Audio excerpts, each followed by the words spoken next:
प्रिय दर्शकों, आप सभी का स्वागत है हमारे अपने YouTube चैनल स्वास्तिक परिवार में। आज हम आपके लिए लेकर आए हैं शनिवार की पावन कथा, जो समर्पित है न्याय के देवता कर्मफल दाता शनिदेव को। इस कथा को श्रद्धा और विश्वास के साथ सुनने से जीवन के कष्ट दूर होते हैं, शनि दोष शांत होता है और सुख समृद्धि का मार्ग खुलता है।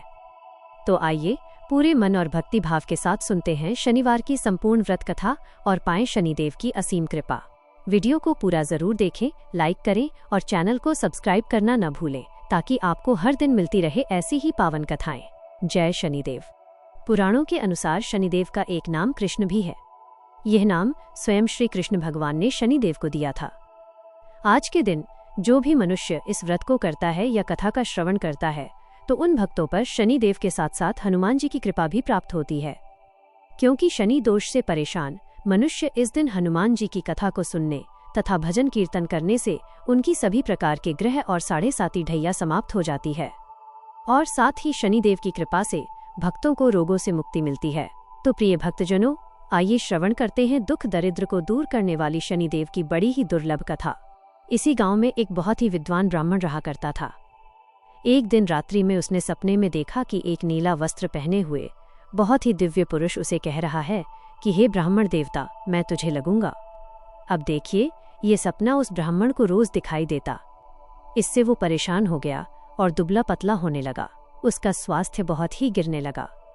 एक दिन उसकी पत्नी ने कहा, देखिए मैं आपको कितना अच्छे से खिलाती पिलाती हूँ, मेवा मिचरी खिलाती हूँ, दूध मलाई खिलाती हूँ, अच्छा भोजन आहार पकाकर खिलाती हो, फिर भी आप इतने दुबले पतले क्यों होते जा रहे हैं? इसका क्या कारण है? प्रिय भक्तजनों, उस ब्राह्मण ने अपनी पत्नी से अपना सारा हाल बताया कि मेरे सपने में एक नीले कपड़े पहने हुए बहुत ही दिव्य पुरुष आते हैं। वे मुझसे कहते हैं कि हे ब्राह्मण, मैं तुझे लगूंगा। अब यही सोचकर मुझे भूख प्यास नहीं लगती, मैं दुबला होता जा रहा हूँ। तब ब्राह्मणी ने कहा, हे पतिदेव, मुझे लगता है कि आपको शनि भगवान दर्शन देते हैं। आपके ऊपर शनि की दशा शुरू होने वाली है, इसलिए आपको वे सचेत करते हैं। अवश्य ही वे शनि महाराज हैं। अब की बार जब दिखे तो आप उनसे कहिएगा कि आप मुझे सिर्फ 1.25 पहर ही लगना। प्रिय भक्तजनों, उसी दिन जब रात्रि होती है तो ब्राह्मण फिर से सोता है और उसके सपने में शनि भगवान दर्शन देते हैं और कहते हैं, हे ब्राह्मण, आज मैं तुम्हें लगूंगा। तब ब्राह्मण ने कहा, हे भगवान, यदि आप लगना ही चाहते हैं तो लग जाइए, लेकिन ये बताइए भगवान, आप कितने दिनों के लिए लगोगे? तब शनिदेव ने कहा, हे ब्राह्मण, तुम्हारे ऊपर 7.5 शुरू होने वाली है, मैं तुम पर 7 साल के लिए लगूंगा। तब ब्राह्मण ने कहा, क्षमा कीजिए भगवान, इतना भारी तो मुझसे झेला नहीं जाएगा, 7 साल बहुत है भगवान। तब शनिदेव बोले, अच्छा 5 वर्ष के लिए लगूंगा। तब ब्राह्मण ने कहा, शनि महाराज, यह भी मेरे लिए ज्यादा है। शनि भगवान बोले, तो ठीक है, 2.5 साल का लग जाओ। ब्राह्मण ने फिर मना कर दिया। तब शनिदेव कहने लगे, 1.25 पहर का लगूंगा तो ठीक रहेगा। प्रिय भक्तजनों, उसे 1.25 पहर की शनि की दशा लग गई। ब्राह्मण ने नींद से उठते ही अपनी पत्नी से कहा, देखो मेरे 1.25 पहर की शनि की दशा लगी है, इसलिए मैं जंगल जाकर समय बिताऊंगा। तुम मेरे खाने पीने का सारा सामान बांध दो और मेरे पीछे किसी से लड़ना मत, घर में बैठी रहना, बच्चों को भी कहीं मत जाने देना, और इस 1.25 पहर में किसी को गाली भी मत सुनाना। ऐसा कहकर ब्राह्मण अपने घर से जंगल की ओर चल दिया। जंगल में ब्राह्मण एक पीपल के पेड़ के नीचे बैठ गया और हनुमान जी का पाठ करने लगा। 1 पहर बीत गया तो ब्राह्मण ने सोचा, बाकी का समय तो रास्ते में ही बीत जाएगा। सुबह वहां से चल दिया और रास्ते में चलते हुए उसे एक सब्जी मंडी दिखाई दी। उसने सब्जी मंडी में से एक बड़ा सा कद्दू खरीदा। कद्दू खरीदकर अपनी चादर में लपेटकर वहां से चल दिया। तभी रास्ते में शनि महाराज एक साधु का वेश बदलकर उसके पास आते हैं और कहते हैं, तुम्हारे चादर में क्या है? ब्राह्मण ने कहा, हे साधु महाराज, मेरी इस चादर में तो कद्दू है। साधु ने कहा, अच्छा कद्दू है तो दिखाओ। जब ब्राह्मण ने अपना चादर दिखाया तो आश्चर्य, उसमें तो उस राज्य के राजा के बेटे का कटा हुआ सर था। ये देखते ही साधु महाराज, जो कि शनिदेव थे, उस ब्राह्मण को लेकर राज दरबार में पहुंच गए और राजा से कहने लगे, महाराज ये देखिए, ये दुष्ट दुराचारी आपके पुत्र की हत्या करके उसके सिर को काट के अपने चादर में लेकर घूम रहा था, इसे आप दंड दीजिए। प्रिय भक्तजनों, राजा ने जब सुना कि उस ब्राह्मण ने उसके पुत्र को मार दिया है, राजकुमार की हत्या कर दी है, तब राजा बहुत ही क्रोधित हुआ। उसने कहा, मुझे मत दिखाओ, मुझसे ये सब कुछ देखा नहीं जाएगा। हे सैनिकों, तुम इसे तुरंत ले जाओ और इसे सूली पर चढ़ा दो। जब नगर में यह समाचार कि राजा के पुत्र का सिर कट चुका है, एक ब्राह्मण ने उसकी हत्या कर दी है, तो नगर में हाहाकार मच गया और उस ब्राह्मण को सैनिक सूली पर चढ़ाने के लिए ले गए। जब फांसी पर चढ़ाने ही वाले थे, तब जैसा कि नियम होता है, मरने वाले से उसकी अंतिम इच्छा को पूछा जाता है, तो सैनिकों ने भी ब्राह्मण के अंतिम इच्छा को पूछा। सैनिकों ने कहा, हे ब्राह्मण, बताओ तुम्हारी अंतिम इच्छा क्या है। भक्तजनों, ब्राह्मण ने सोचा कि यदि किसी प्रकार कुछ समय तक के लिए फांसी रुक जाए तो शनि की दशा का 1.25 पहर पूरा हो जाएगा। ये सोचकर उसने कहा, भाई, मैं बचपन से नित्य बालाजी की कथा कहता और सुनता आया हूँ, आज मरने से पहले अंतिम बार कथा कह लेने दो। अब क्या था, फांसी देने वाले सैनिकों ने उसकी आखिरी इच्छा पूर्ण होने तक फांसी को रोक दिया। कहानी कहते कहते 1.25 पहर पूरा हो गया, शनि की दशा खत्म हो गई। अब इधर देखिए, राजा का जो पुत्र था राजकुमार, वो जंगल से शिकार खेलकर वापस राजमहल में आ गया। राजमहल में राजकुमार को देखते ही राजा बड़ा ही प्रसन्न हुआ, लेकिन मन ही मन उसे डर भी लगा। यदि उस निर्दोष ब्राह्मण को फांसी चढ़ा दिया गया होगा तो ब्राह्मण हत्या का दोष लग जाएगा। अब क्या था, राजा ने 2 घुड़सवार को जल्दी से फांसी घर की तरफ दौड़ाया और ब्राह्मण को आदर सहित दरबार में आने का हुक्म दिया।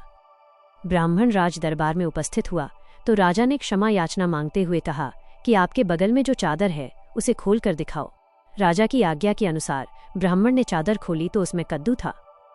राजा ने ब्राह्मण को बहुत सा धन दिया और पूछा, हे ब्राह्मण देवता, मुझे ये समझ में नहीं आया, इस सब के पीछे रहस्य क्या है? ये सब क्यों हुआ? आखिर ये सब था क्या? तब ब्राह्मण ने कहा, हे महाराज, मुझे 1.25 पहर की शनि की दशा लगी थी, इसलिए ये सब कुछ हुआ। राजा ने कहा, हे ब्राह्मण, शनिदेव की दशा किस प्रकार टलती है? ब्राह्मण ने कहा, हे राजन, यदि राजा या सेठ को यह दशा लगती है तो काला हाथी या काला घोड़ा दान करना चाहिए। गरीब को शनि की दशा लगती है तो पीपल की पूजा करनी चाहिए और शनि की कहानी सुननी चाहिए। तिल, तेल और काला उड़द आदि का दान करें। काले कुत्ते को तेल चुपड़ी रोटी खिलाएं तो शनि की दशा उतर जाएगी। अब देखिए, राजा ने उस ब्राह्मण को कद्दू वापस किया। अब घर आकर ब्राह्मण ने कद्दू अपनी पत्नी को दिया। जब उसकी पत्नी ने सब्जी बनाने के लिए उस कद्दू को काटा तो उसके बीजों की जगह हीरे मोती निकलने लगे। तब ब्राह्मणी ने पूछा, हे पतिदेव, यह सब क्या है? इसमें से हीरे मोती कैसे निकल रहे हैं? इसे कहाँ से लाए हैं आप?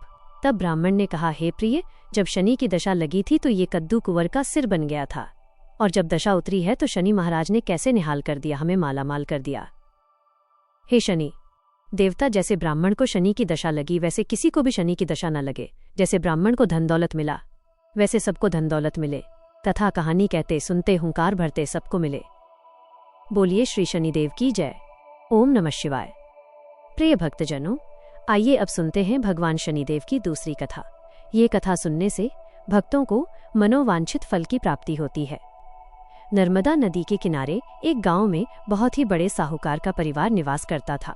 साहूकार की मृत्यु हो चुकी थी। घर में साहूकारनी और उसके 2 बेटे, एक बड़ी बहू थी। साहूकारनी का छोटा बेटा मानसिक रोग से ग्रस्त था।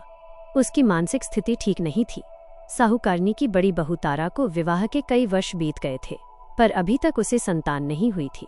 तारा को सदैव यही भय था कि कहीं उसके पति संतान पाने के लिए दूसरा विवाह न कर ले। यदि उसके पति ने दूसरा विवाह कर लिया तो उसे सौतन का दुख सहना पड़ेगा। प्रिय भक्तजनों, इसी डर से तारा ने एक योजना बनाई और उसने अपने घर में काम करने वाली नौकरानी चंदा से अपने देवर चंदन का विवाह कराने के लिए अपनी सास साहूकारनी तथा अपने पति को मना लिया। चंदा स्वभाव से बड़ी ही दयालु तथा कृष्ण भक्त थी। वह बचपन से ही उसी साहूकार के घर काम करती थी। उसका अपना कोई नहीं था। अब चंदा का विवाह मानसिक रोगी चंदन से करा दिया गया। कुछ साल बाद चंदा ने एक सुंदर पुत्र को जन्म भी दिया, किंतु चंदा की जेठानी तारा ने चंदा का बच्चा छीन लिया और उसे घर से धक्के मारकर बाहर निकाल दिया, और तारा ने अपने पति को भी अपने पक्ष में कर लिया। बेचारा चंदन तो मानसिक रोगी था, वो कर भी क्या सकता था, और वो साहूकारनी चाहकर भी कुछ न कर सकी। प्रिय भक्तजनों, दरअसल ये तो तारा की चाल थी। उसने तो कभी चंदा को अपनी देवरानी माना ही नहीं। वो तो सिर्फ चंदा से उसका बच्चा लेना चाहती थी ताकि उसे पालपस कर अपना नाम दे सके। अब देखिए, चंदा के बार बार रोने गिड़गिड़ाने पर भी तारा नहीं मानी और उसे उस गांव से ही निकाल दिया। अब चंदा गांव-गांव भटकने लगी। भटकते भटकते वो कृष्ण जी के एक पुराने मंदिर में पहुंच गई। वहीं पर उसने प्रभु से न्याय की गुहार लगाई। वह अपना सर भगवान की चौखट पर पटकने लगी और लगातार ओम कृष्णाय नमः मंत्र का जाप भी करती रही।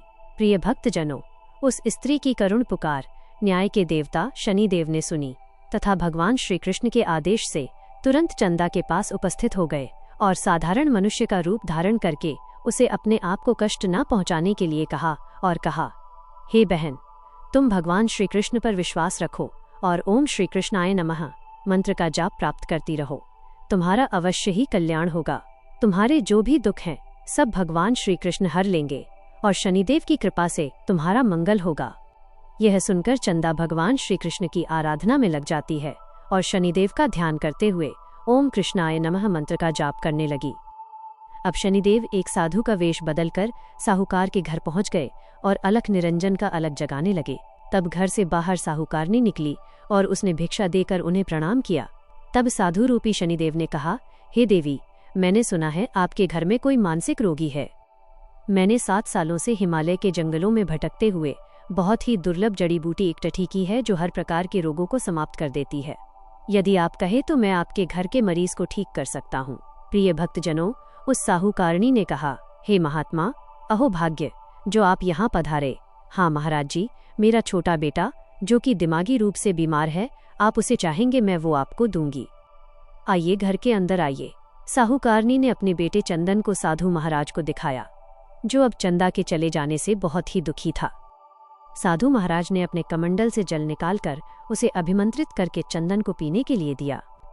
उस जल को पीते ही चंदन बिल्कुल ठीक हो गया और साधु महाराज ने तारा को भी बहुत समझाया कि वह चंदा का बच्चा उसे वापस कर दे और अपनी गलती को स्वीकार कर ले, किंतु नहीं मानी। वह तो उल्टे ही साधु महाराज को डांटने लगी, यहाँ तक कि चंदन के ठीक होने से उससे ईर्ष्या करने लगी।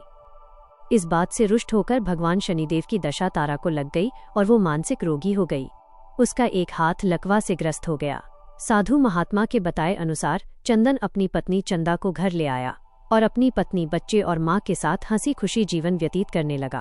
प्रिय भक्तजनों, तारा को शनिदेव ने उसके कर्मों का फल दिया और चंदा के सिर्फ ओम कृष्णाय नमः मंत्र का जाप करने से उस पर कृपा बरसाई और उसका बच्चा, पति, परिवार वापस मिल गया।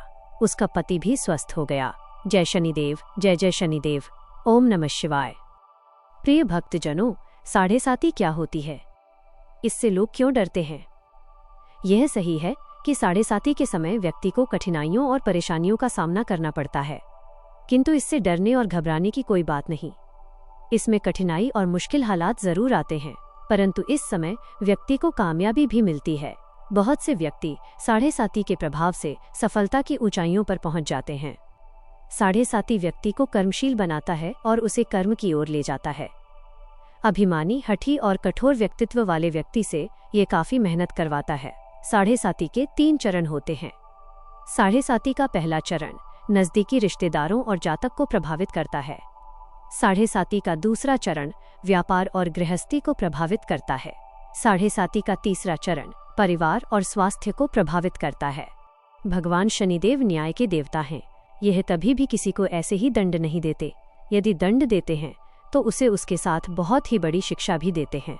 जैसे एक माता अपने पुत्र की गलती पर उसे दंड देती है, उसकी भलाई के लिए, उसे सही मार्ग पर जाने के लिए, ठीक वैसे ही शनिदेव कर्म और न्याय के पथ पर चलने के लिए मनुष्य को दंड देते हैं, ताकि वह डरकर आगे ऐसा कार्य न करे और अपने जीवन को सरल और सार्थक बनाए। भगवान शनिदेव तो न्याय के मूर्ति हैं।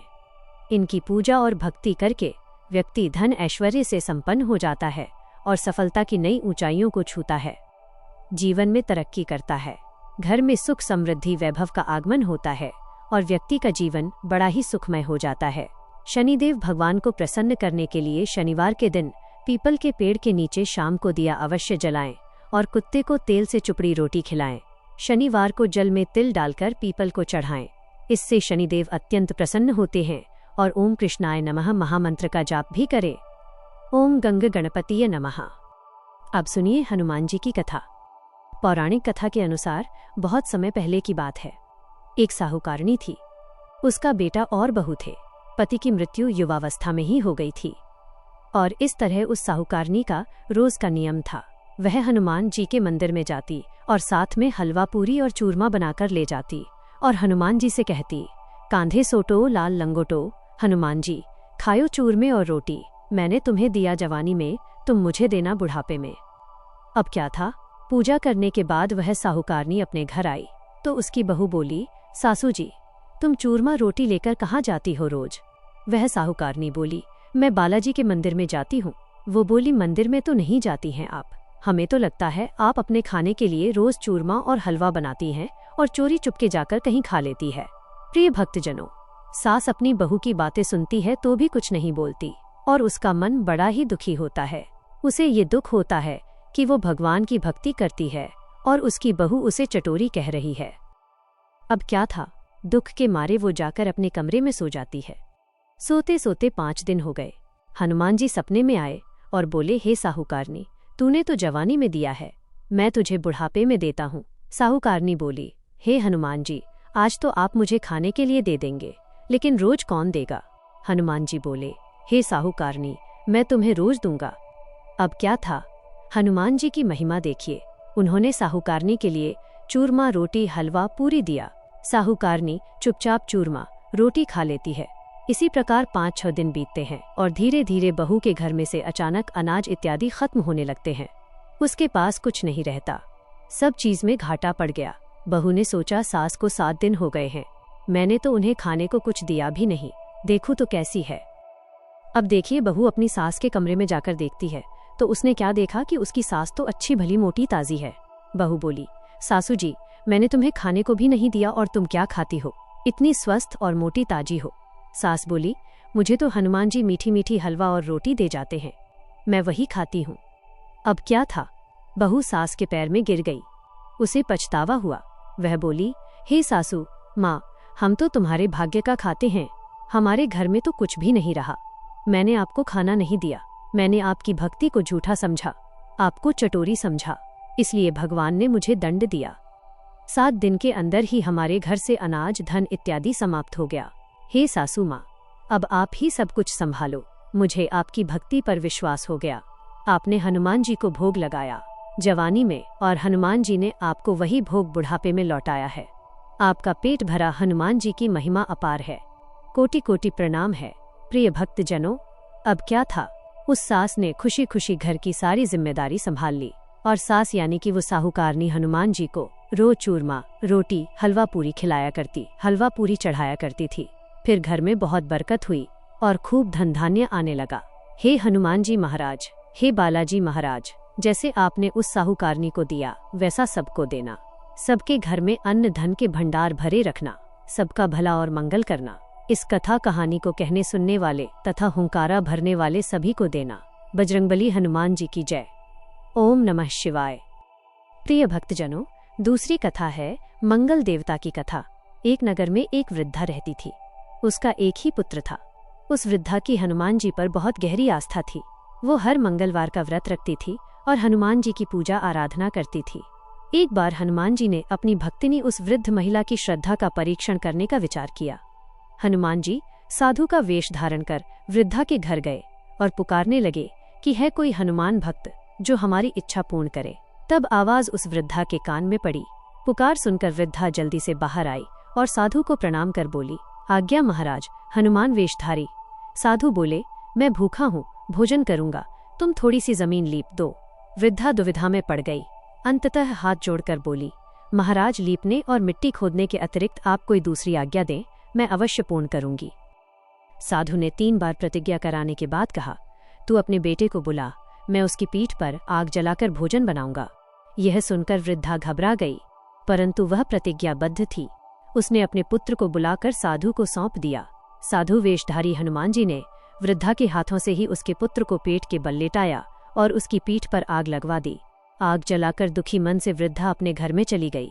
इधर भोजन बनाकर साधु ने वृद्धा को बुलाकर कहा कि उनका भोजन बन गया है, तुम अपने पुत्र को पुकारो ताकि वह भी आकर भोग लगा ले। इस पर वृद्धा बोली, उसका नाम लेकर मुझे और कष्ट न दे। लेकिन जब साधु महाराज नहीं माने तो वृद्धा ने अपने पुत्र को आवाज लगाई। वो अपनी माँ के पास आ गया और अपने पुत्र को जीवित देखकर वृद्धा को बहुत आश्चर्य हुआ।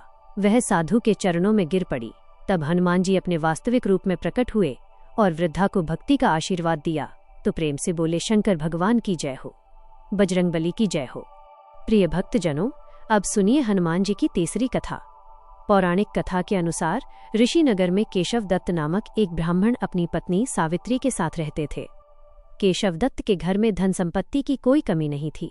नगर में सभी केशव दत्त का सम्मान करते, लेकिन केशव दत्त संतान नहीं होने से बहुत चिंतित रहता था। दोनों पति पत्नी हर मंगलवार को हनुमान जी की पूजा करते। विधिवत मंगलवार का व्रत करते हुए वर्षों बीत गए। ब्राह्मण बहुत निराश हो गया, लेकिन उसने व्रत करना नहीं छोड़ा। कुछ दिनों बाद केशव दत्त हनुमान जी की पूजा करने के लिए जंगल में चला गया। उसकी पत्नी सावित्री घर में रहकर मंगलवार का व्रत करने लगी। दोनों पति पत्नी पुत्र प्राप्ति के लिए मंगलवार का विधि पूर्वक व्रत करने लगे। सावित्री ने अगले मंगलवार को व्रत किया, लेकिन किसी कारणवश उस दिन सावित्री हनुमान जी को भोग नहीं लगा सकी और उस दिन वह सूर्यास्त के बाद भूखी ही सो गई। काम की अधिकता के कारण उससे यह भूल हो गई थी। अगले मंगलवार को हनुमान जी को भोग लगाए बिना उसने भोजन नहीं करने का प्रण कर लिया। अब क्या था, 6 दिन तक भूखी प्यासी रही। 7वें दिन मंगलवार को सावित्री ने हनुमान जी की पूजा की, लेकिन तभी भूख प्यास के कारण सावित्री बेहोश हो गई। हनुमान जी ने उसे सपने में दर्शन देते हुए कहा, उठो पुत्री, मैं तुम्हारी पूजा से बहुत प्रसन्न हूँ। तुम्हें सुंदर और सुयोग्य पुत्र होने का वर देता हूँ। यह कहकर हनुमान जी अंतर्ध्य हो गए। उसी समय सावित्री ने उठकर हनुमान जी को भोग लगाया, स्वयं भोजन किया। हनुमान जी की अनुकंपा से सावित्री ने एक सुंदर शिशु को जन्म दिया। मंगलवार को जन्म लेने के कारण उस बच्चे का नाम मंगल प्रसाद रखा गया। अब देखिए, कुछ दिनों बाद सावित्री का पति केशव दत्त घर लौट आया। उसने मंगल प्रसाद को देखा तो सावित्री से पूछा, ये सुंदर बच्चा किसका है? सावित्री ने प्रसन्न होते हुए कहा कि मुझे हनुमान जी ने दर्शन दिए हैं, और पुत्र प्रदान करने की सारी कथा अपने पति से कह सुनाई। लेकिन केशव दत्त को उसकी बातों पर विश्वास नहीं हुआ। उसके मन में पता नहीं कैसे यह कलुषित विचार आ गया कि सावित्री ने उसके साथ विश्वासघात किया है। अपने पापों को छुपाने के लिए सावित्री झूठ बोल रही है। केशव दत्त ने उस बच्चे को मार डालने की योजना बनाई। एक दिन केशव दत्त स्नान करने के लिए कुएं पर गया। मंगल प्रसाद भी उसके साथ था। केशव दत्त मौका देखकर मंगल देव को कुएं में फेंक दिया और घर आकर बहाना बना दिया कि मंगल तो कुएं पर मेरे साथ पहुंचा ही नहीं। केशव दत्त के इतना कहने के ठीक बाद मंगल दौड़ता हुआ घर में आ गया। केशव दत्त मंगल को देखकर बुरी तरह हैरान हो गया। उसी रात हनुमान जी ने केशव दत्त को सपने में दर्शन देते हुए कहा, हे केशव दत्त, तुम दोनों के मंगलवार के व्रत करने से प्रसन्न होकर पुत्र जन्म का वरदान मैंने दिया था, फिर तुम अपनी पत्नी पर शक क्यों करते हो? उसी समय केशव दत्त ने अपनी पत्नी सावित्री को जगाकर उससे क्षमा मांगते हुए स्वप्न में हनुमान जी के दर्शन की सारी कहानी सुनाई। केशव दत्त ने अपनी बेटे को हृदय से लगाकर बहुत प्रेम किया। उस दिन के बाद सभी आनंद पूर्वक रहने लगे। मंगलवार का विधिवत व्रत करने से केशव दत्त के सभी कष्ट दूर हो गए। इस तरह से जो भी स्त्री पुरुष विधिवत मंगलवार का व्रत करके व्रत कथा सुनते हैं, हनुमान जी उनकी सभी कष्ट दूर करके घर में धन संपत्ति का भंडार भर देते हैं, शरीर के सभी रोगों को नष्ट कर देते हैं। प्रेम से बोलिए बजरंगबली हनुमान जी की जय। ओम नमः शिवाय। आप सभी पर शनिदेव और हनुमान जी की कृपा सदा बनी रहे। प्रिय दर्शकों, आशा करते हैं कि आपको आज की शनिवार की पावन कथा अवश्य पसंद आई होगी। यदि आपने इस कथा को सच्चे मन और श्रद्धा से सुना है तो निश्चित ही शनिदेव आपकी सभी मनोकामनाएं पूर्ण करेंगे और आपके जीवन के कष्टों को दूर करेंगे।